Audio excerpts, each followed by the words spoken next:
त्यामुळे industrial marketing आणि education marketing यामध्ये जमीन आसमानाचा फरक आहे.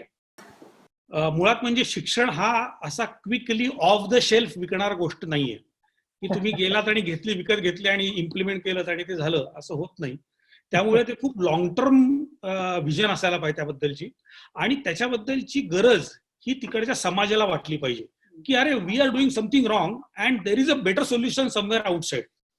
तर ह्याकरता तुम्हाला एकतर बेसिकली अवेअरनेस क्रिएट करणं, दुसरी महत्वाची गोष्ट त्या अवेअरनेस बरोबर कुठले प्रॉब्लेम स्टेटमेंट आहे आणि त्या प्रॉब्लेम स्टेटमेंटला सोल्युशन काय आहे, आणि तिसरी महत्वाची गोष्ट ते सोल्युशन कुठे अवेलेबल असेल तर ते तिथपर्यंत आणून ठेवणं, हे मार्केटिंगचं सगळ्यात महत्वाचं सूत्र आहे. त्यामुळे इंडस्ट्रियल मार्केटिंग आणि एज्युकेशन मार्केटिंग यामध्ये जमीन आसमानाचा फरक आहे. अनफॉर्च्युनेटली जगातल्या बऱ्याचशा एज्युकेशनल कंपन्या ह्या इंडस्ट्रियल वेनी मार्केटिंग करतात, त्याच्यामुळे ते सक्सेसफुल होत नाही. पण एक डेफिनेटली आम्हाला कळलं की educational way of marketing is bit different. आता मार्केटिंग हा शब्द इथं चुकीचा आहे, त्यापेक्षा अवेअरनेस म्हणूया आपण पहिल्यांदा.